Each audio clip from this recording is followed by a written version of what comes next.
Nord Kivu et Kigali est comme un pays de 1000 colites. Comment appeler les 1000 colites? Parce que c'est un pays où est-ce que va avoir des informations. Parce que c'est ça la réunion, radio les 1000 colites, TV les 1000 colites, comme ça qui est en parce que Kabila c'est là qui tourne encore na.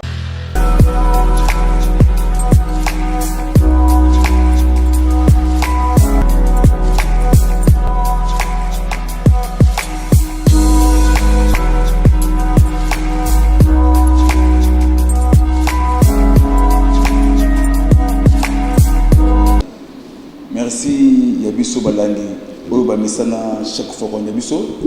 Place vous allez Kolonzali abattre Yabino. Yabino vie et ça va bien. Merci na Bana ya Poto surtout na France, na Belgique, na Paris, na États-Unis, na Chypre, les bandes de Yabiso Oyo. Abenga Kingai na téléphone na Chypre kuna. Pour la Chypre parce que vous avez plus de 20 000 étudiants à 15 000 étudiants congolais. Au Baratar pour la Chypre, vous allez frontière entre Grèce et Turquie. Parce que dans la Turquie, malgré vous avez l'ambassade de Torolobelango. Puis les sous n'a pas si sous botte makasi na famille présidentielle, surtout na maman Marthe, ou abotaka je suis de la RDC. Puis maman Denise, les premières dames du Congo, vous allez abattre là yo. Il y a eu tout qui est dans les bosses, donc on peut qui a 500 000 $ pour reconstruire rapidement. Ou plutôt pour nous retrouver dans la quarantaine. En tout cas, vraiment, bravo maman, coup de chapeau. Bon, de l'autre vraiment, naïe comme d'habitude. Parce que le pays n'a vu ça, ce n'est pas. Parce qu'il y a un complot toujours préparé contre le président de la République. Parce qu'il y a une réunion où il y a une réunion complicité avec M. Kabila et Kigali Kagame. Mission pour créer trouble le Katia Congo, mais tous les plans déjà dévoilés. Parce que le problème, il y a mon il y a beaucoup de personnes qui passent le Rwanda, mais le président Félix a appelé ça qui dernier avertissement dans le monde. Les Kambouya Gédéon King Oyobo Kangai bien. Parce que surtout les notables de Katangé, Bangondi Bazana, Mémise, Ménois, le problème il y a Gédéon King. Les ministres de Bakatakata, mission à Bango, ils allaient pour selon Bango, pour prononcer indépendance au Katanga. Tu es bien complot, parce que complicité, il y a Makasi, surtout numéro 1, il y a Aner, numéro 2, il y a Demiap. Parce que la complicité, il y a Elokuana. Parce que Mokondi Yamboka, Tata Ekolo, Antoine Chilombo, Obabengie, Félix Antoine Chilombo.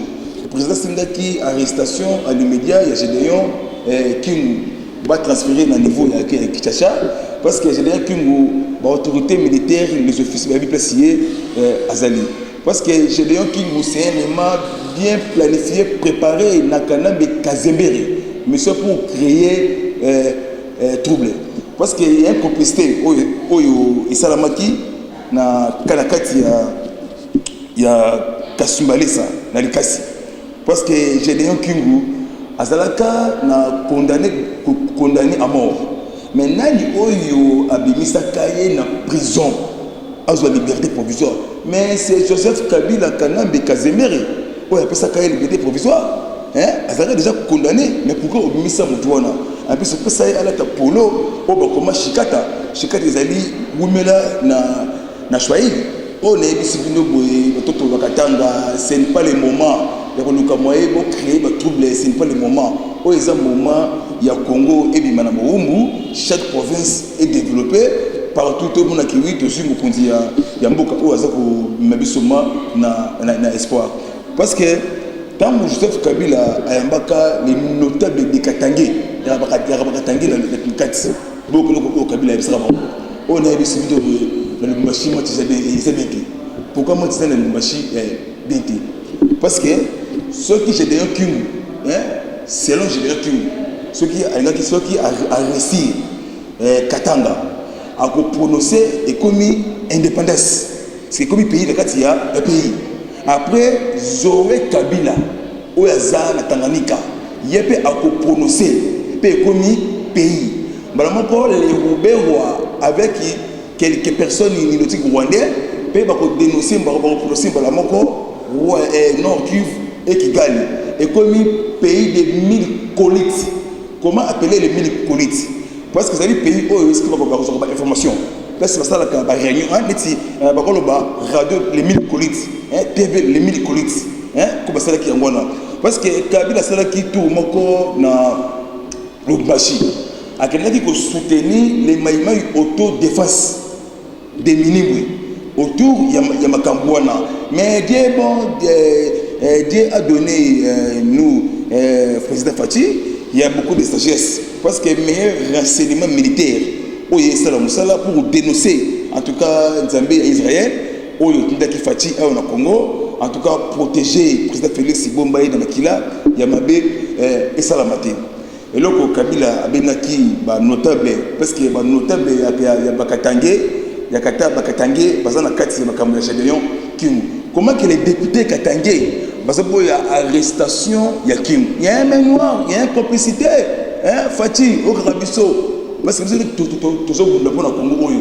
ko dénoncer kaka mboka oyo ebima na baum parce qu'il y a un cours préparé une réunion et ça la au jour la carte pays bien très bien complicité mobali oyo kaka mwasi ya bato yéona Kagame et Kabila mais c'est pour créer des ordres pour créer trouble dans la ville ya Kinshasa tata mokodi mboka oui tokeli na confinement et vous avez 3 semaines mais ils attendent il y a Jacques Ngobila ouais les mecs ça parce que c'est ba désordre parce que confinement on a président Félix azala qui na réunion ba bengi yango tripartite ils a mini réunion azala qui gouverneur et ministre ba chef ya ba entreprise na ba opérateur économique parce que le gouvernement a décidé de créer marché moko ba teka na prix de gros parce que ba ba cantine populaire et que vous la par-ci par là pour la bien un peuple congolais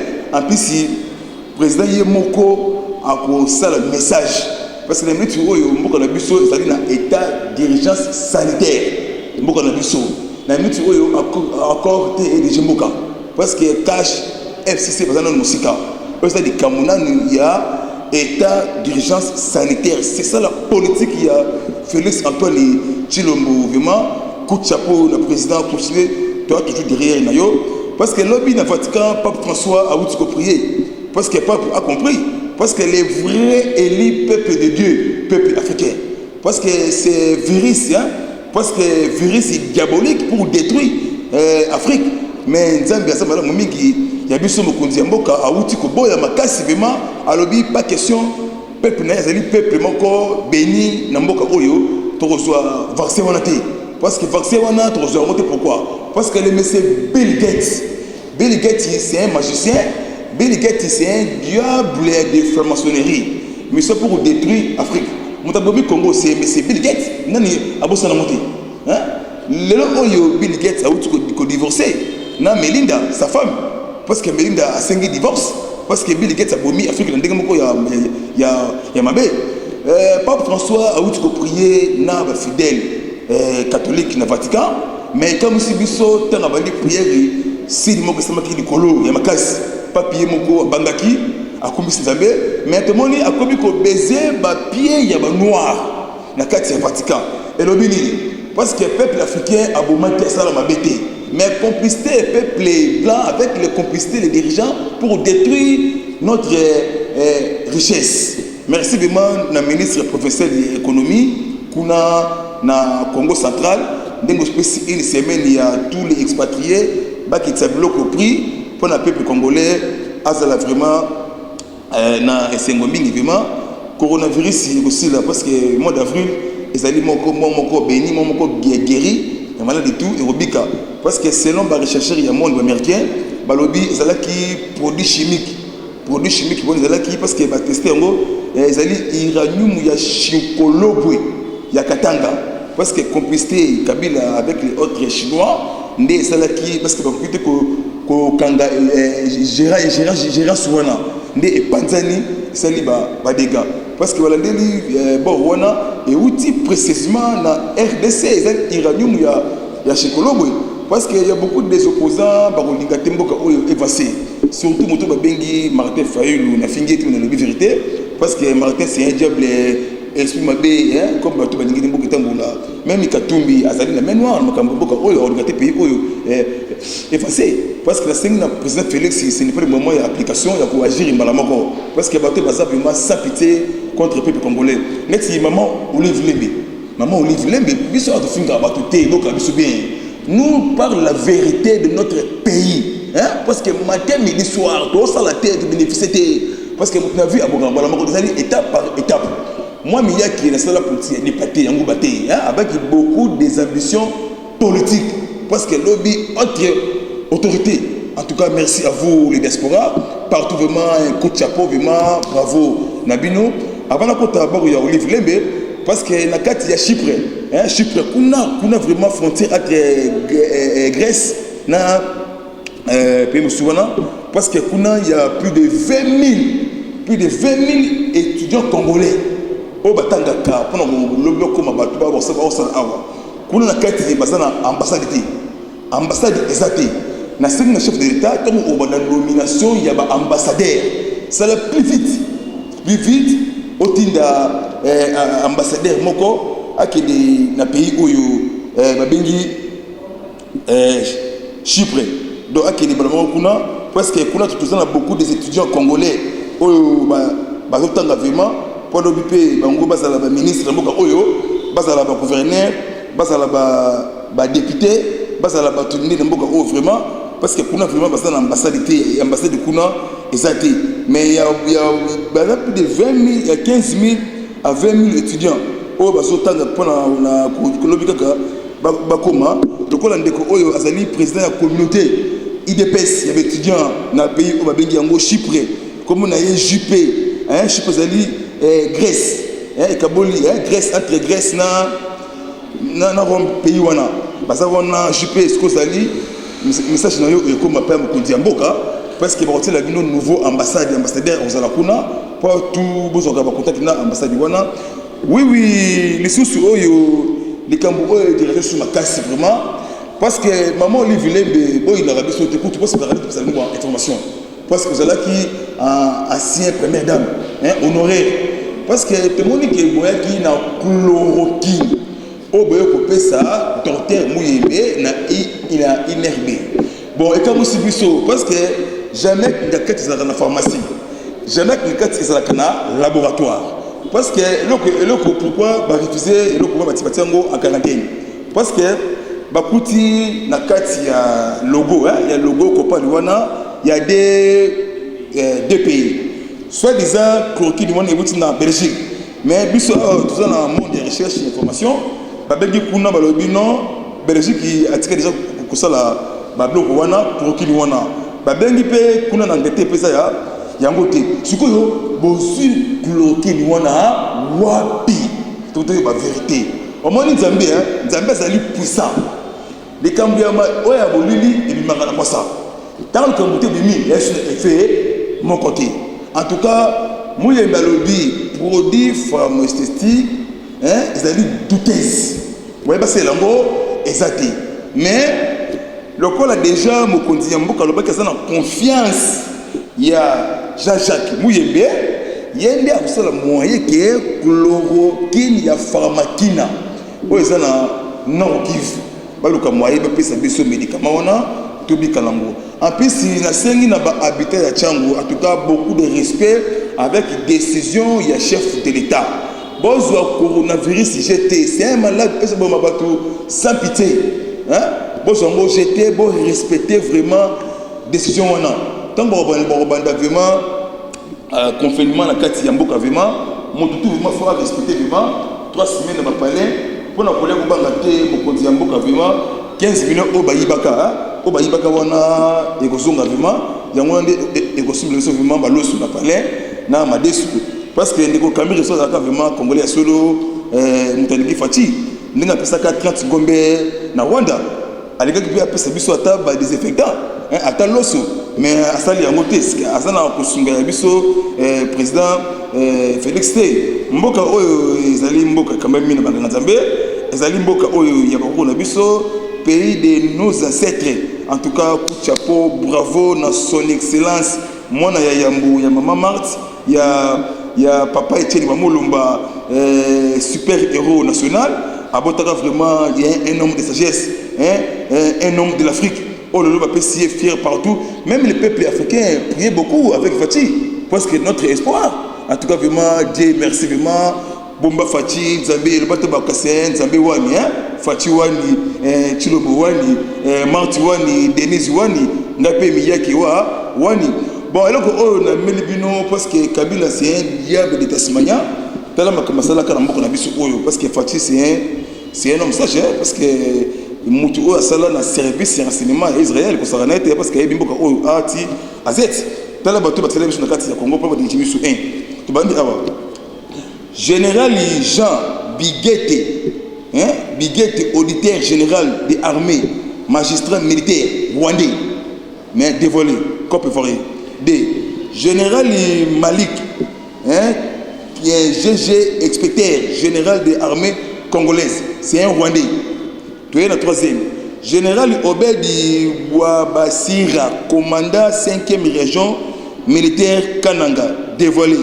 4. Général Mustafa Moukiza comme base militaire Kitona, Bakongo, officier armée, fonction en RDC, Rwandais toujours. Général Jérôme Bakwavuma, FARDC à Kinshasa, tout par armée congolaise, Rwandais. 6. Général David Igo Isangabo, MG, FARDC, Bukavu, Rwandais.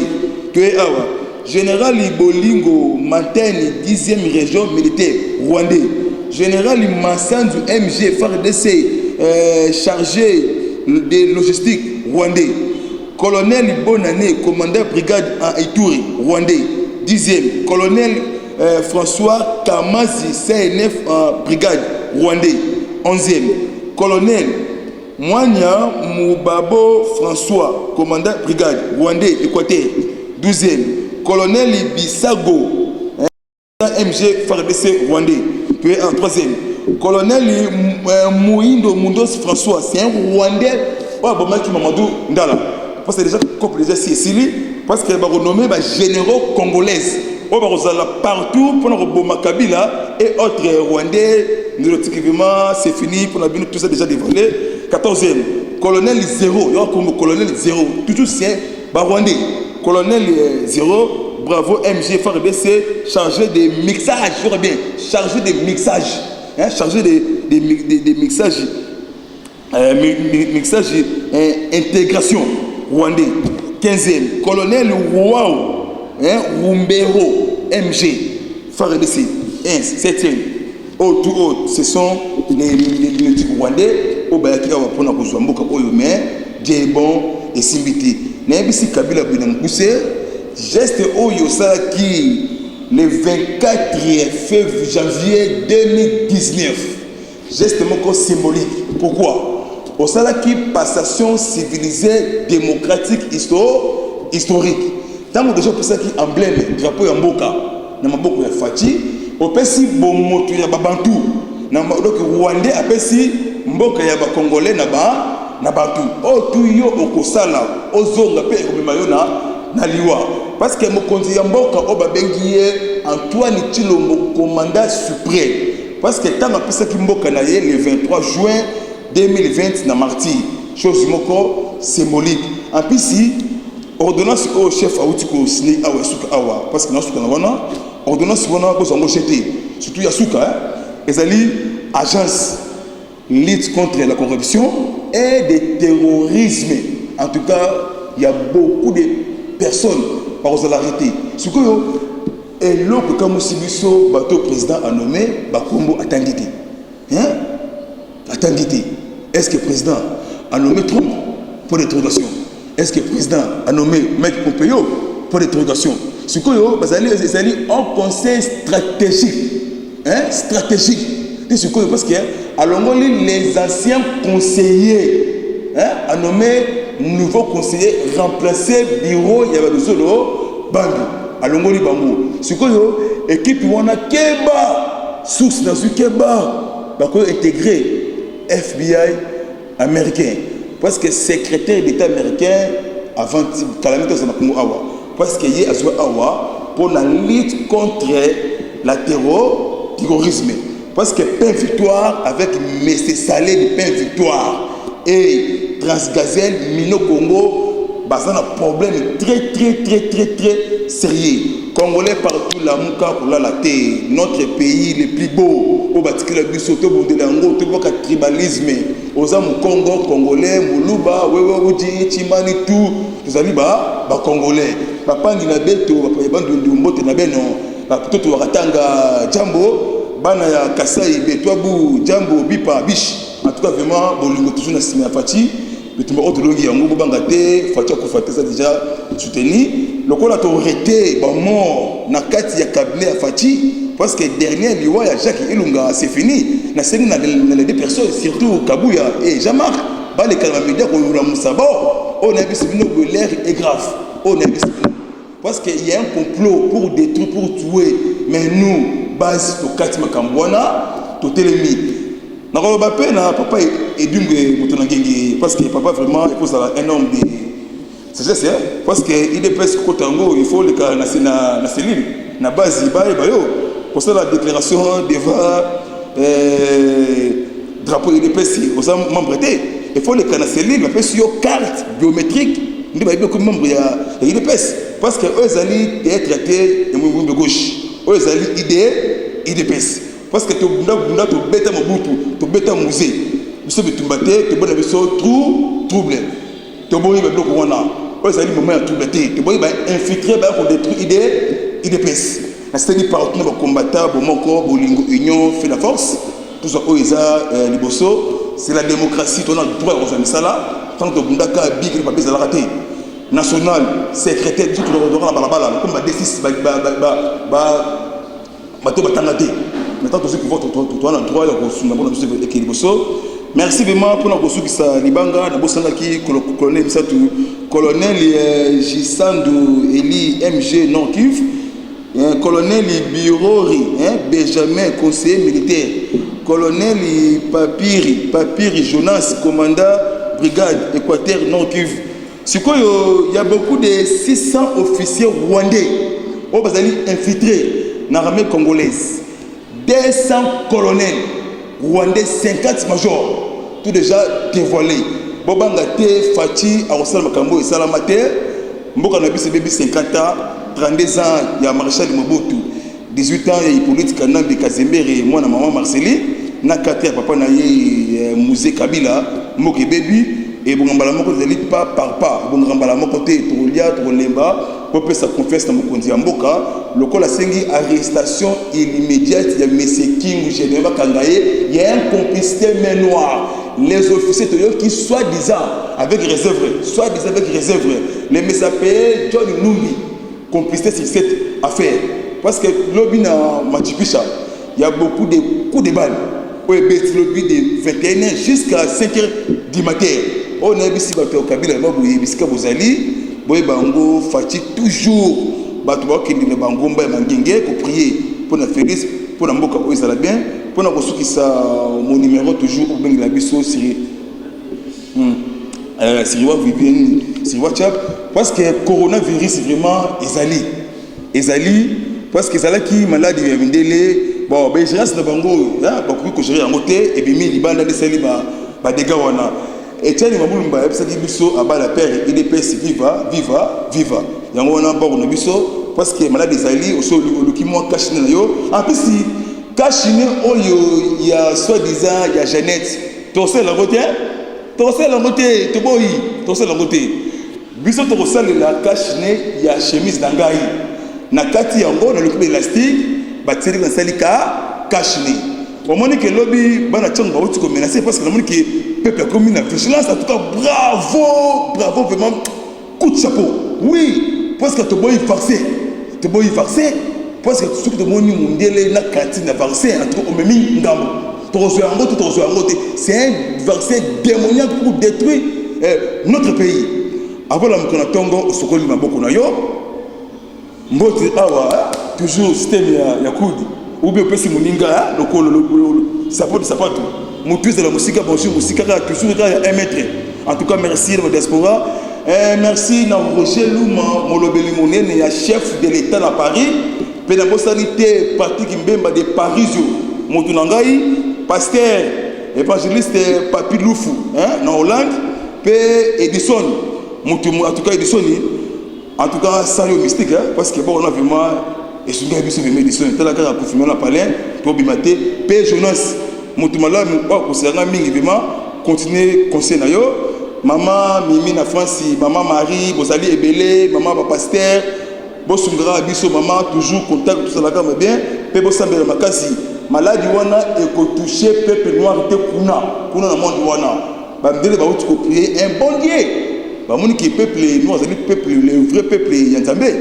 Numéro na ngai sur WhatsApp plus 243 97 360 50 14 na bandeli 243 97 360 50 14. Merci na bandeli na biso ou ba message à chaque fois. Bo kabiloka yokate, il y a pas de désaccord entre Sultan et Atra ou Kameri. Non. C'est une discussion avec Sultan, mais le monsieur a précipité. Il faut qu'il est en prison. Mukwata, ciao, au revoir.